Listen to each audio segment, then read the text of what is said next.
Stafford and Pete Moore from Tech My Stress Away. Get into the stride of it now, Pete. We've got our tech tips for the non-technical. Yep. See, it just gets better each time. Tech My Stress Away, we look after clients' WordPress sites. We maintain them, we keep them up safe, secure, speed optimized. We do unlimited edits for them. But we do get a lot of questions in, and this is what we're trying to do with our tech tips for non-technical people. I'm the non-technical. Tongue twister. I'm the non-technical. Pete knows WordPress inside out, and it's Pete and his team that look after our clients. So we'll dive straight in. This is a topic which, so we've been working together now for over 10 years. Pete's been, and we've lost count of the number of WordPress sites I think that you've set up in the multiple thousands, ones that we've looked after for our clients. However, there's one thing that will always raise a smile, but it's smile in sympathy, is when somebody comes to and says, my WordPress site has been hacked, has gone down, something's broken, and we say, great, where's your backup? And then they go, what's a backup? I haven't got a backup. Yeah? So we're going to talk about backups today and how it's a vital but boring part of running a business, especially if you have a WordPress website. So first of all, what is a backup? Okay, so a backup is the process of getting a copy of all the site files, so everything to do with WordPress. So anything that's been put on your site, has come with your site, is used by your site. Yeah. Or your hosting in general. And also the actual database as well, which is probably the most important part of so it's not just images, it's not just words, it's not just files, the feed files, it's the database as well. Yeah, which is what's powering the whole video, text, images, it's carrying everything, settings. And now I know this is probably it's not a daft question, but it's a question that needs saying. So why should people back up? Well, two particular reasons is, obviously we speak about security, so if your site gets hacked, it's a way of just restoring to the way it was before it got hacked. Yeah. Which is a short-term measure.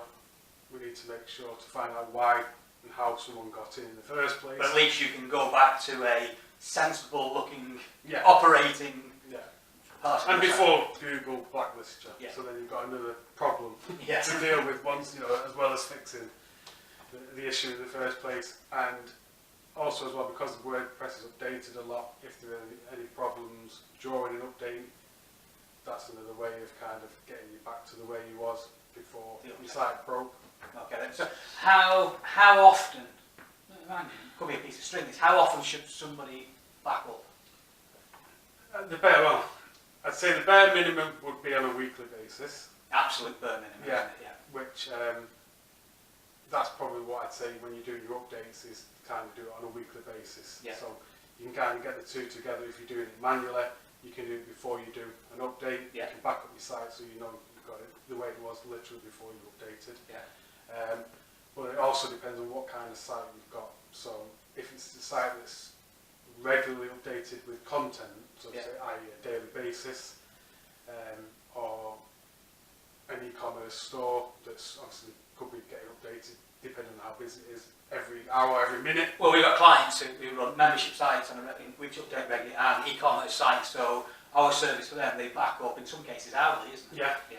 So weekly at a bare minimum, daily preferably, and then depending on how often busy your site is, how often it is updated. So we've talked about what is backup. So just stress again, what should be backed up? In one word, everything. Right, okay, but the main thing would be obviously anything to do with your WordPress files and your database. So that's the two main, is all your site files or anything related to WordPress. Theme, plugins, all that kind of stuff, everything WordPress. Also worth taking into account is if your website is not strictly just WordPress, you need to make sure, so say you might have a forum that's built with some other kind of script outside of WordPress. So you need to be clear what your site consists of if you didn't build it yourself, but are maintaining it yourself. Got you. So does that come back then to the type of backup? I know you've talked about full and intermittent. Can you just expand on that? Yeah, so a full backup will literally back up everything, which is generally probably what you would do with your actual host, Yeah. hosting account. WordPress plugins, so if you use the plugin to back up your WordPress site, that would probably just cover WordPress related stuff. Right.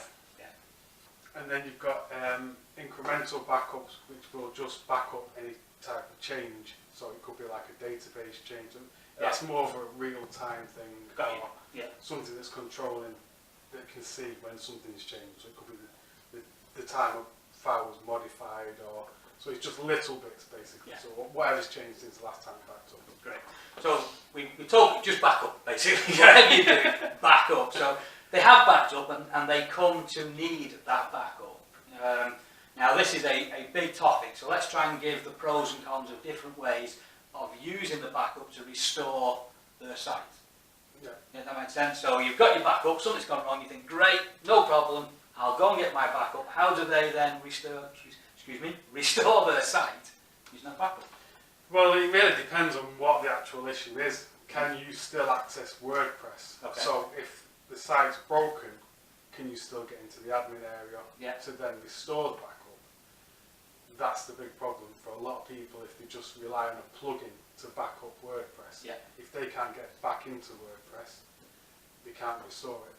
So you need to be able to know how to manually do it through your hosting account. That could be through File Manager or FTP. So that could just be, if you knew what the issue was, say you updated a plugin. And after you updated the plugin, the site fell over, you got an error, you couldn't get in. The most logical thing would be, it was updating the plugin that broke it. So then what you would do is you would then get the previous version of the plugin. Now if it's a free one on the directory, there's ways to download it from there. Obviously if it's a paid plugin, you might have to go back to the company you bought the plugin from to get the previous version. And then you can just replace the files, and then hopefully that'll bring you back up so you can get back into the site. Got it. So control panel or FTP.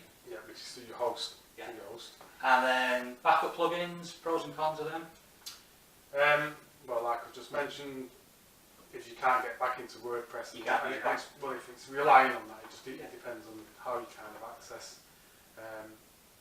The good things are obviously it's ease of use, so you can do that inside WordPress itself while you maintain everything on the site. You can schedule with a lot of the backing plugins, so it'll do automatically. That's probably it, really. So they've got use a backup plugin. Great, you can get in. If you can't get in, you've got the options of control panel and FTP and file manager. I would say I wouldn't attempt that. It's really if somebody knows what they're doing. So I suppose if you've done a backup and something goes wrong, at least you've got your backup. If you can't do it, you could go and find somebody or a company to do that for you. We don't do one-off restores, but if working with a client, if a client has a problem with the site, if it did get hacked or if something went wrong, we would do that for them. Or if you have a good host as well, at least if you've got a backup, you've got something to take them. To them, if they don't do it themselves. Perfect. So anything you take from this, just make sure you do a backup on a regular basis. Weekly at the absolute minimum, daily preferably, and depending on how busy your site is, how often it gets updated, then it could even be hourly or every 6 or 12 hours. Some things to be aware of. I know you've spoken to me before that when you do a backup and you're restoring from a backup, some sensible questions. Is the backup correct? Has that been compromised? I suppose it can be corrupt. Malware maybe could be in it. Well, it depends on why you're restoring the backup. So when files are backed up, generally the way a lot of plugins work, and anything that backs up, what it does is it puts it into a zip file. So it zips up to compress it to make it as small as possible. So that zip file could get corrupted. So if you do regular backups, make sure you download any files that are zipped up and your database. Just make sure that you can kind of open the zip files so you can actually view them. It's not corrupt there. And also try opening you'll get an SQL file in your database. I hope you're following this. When you back up the database, you'll produce an SQL file which you should be able to open in kind of like a notepad. It probably won't make sense. Big gobbledygook, but you need to make sure you can open it. Just to make sure you can actually, so when it comes to restoring it, we should have it. the files. Okay.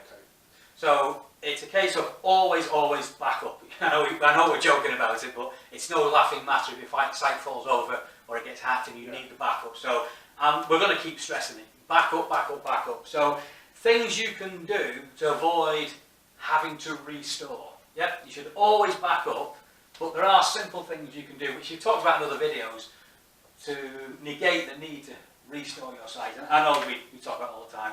Use security on your site. Yeah? Make sure you've got your security up to date, you've got good security plugins on there. Yeah? If you're using a firm like Take My Stress Away, that's what we do. We have, it's like Fort Knox when we look after our clients, because we know how important that is. Just simple but very important things like security will negate the need to ever having to use your backup, but that doesn't mean you shouldn't do it. Remember, always back up. Yeah, but use the backup for stuff like getting hacked. Yeah. But obviously then we still have problems with plugins, and if something happens there. Yeah. So I know you talked about it with updating plugins. So update plugins on a regular basis still, and if they do update it, test the site after the update. Is that right? Yeah. Yeah. Make sure that's running correctly. Yeah. So I'd also do test the site in an incognito or private browser tab. Right. So that just makes sure it doesn't see you as the admin, because sometimes you might get an error that you might not see as an admin. Got you. Or vice versa. So you just make sure you view it either in a total separate browser. Yeah. So you might use Chrome and open it in Firefox, or open it, like I said, in an incognito. Got you. And if you're installing a brand new plugin, maybe that you've not used before, put in, you call it staging area. Is that like a safe environment? Yeah. So basically, a staging site is a copy, exact copy of your site. There's different ways you can accomplish it, and I'm not really going to go into that now. We have got a video about staging and the easier way to do it. But it's just a good way to kind of test new plugins, but also updates of plugins or updates of your theme. You can test that on your test site, and then that will avoid having to then face the issue on your live production site, as it's called. Find out any problems. Yeah, you'll find out the problems in the staging test area rather than the live. Fantastic. So we'll say it again, just back up. On a weekly basis at the absolute bare minimum, daily preferably, and then depending on how busy your site is, you could do 12 hourly, 6 hourly, or even hourly. Keep the backup. Where should they keep the backup? Where does it go? Well, a lot of the plugins will let you, even free versions of plugins will let you back it up to services like S3, Dropbox, which a free Dropbox account will be good enough for, like, you could probably get 10, 15 easily backups, obviously depending on the size of them. Yeah. So you want to keep it on like a third party place, like it's not there. Not your hosting. Definitely. Yeah, definitely not your hosting. Definitely not an area that's accessible by anyone as well. Yeah. So yeah, just avoid doing it to your own host, and also keep a copy yourself. Sensible, common sense, but sometimes we forget about that when we're in our business. So back up on a regular basis, keep your backups off-site, use Dropbox, Amazon S3, and then keep a copy for yourself as well. This is what we do all day, every day for our clients to take my stress away. We keep their WordPress sites safe, secure, up and running, backups, we do unlimited edits for them, we attack any malware that they may have, and our focus is on keeping the client sites running exactly as they want them, to take their stress away from having to think about doing it themselves. If you would like our help on that, have a look around the site, have a look at the plans, look about us. If you've got any questions, we've got a chat box, myself, Pete and the team man that, or you can send an email in as well. And again, if you're watching this video, he's made an appearance once or twice, but you've got Zach, our Springer Spaniel, the resident, I call him the autoresponder dog. That's a story for another day. So once again, Pete, thank you very much. I hope you're enjoying these tech tips for the non-technical. If you've got any topics you'd like us to cover, please send them in. If not, go to www.techmystressaway.com and we'll speak to you soon.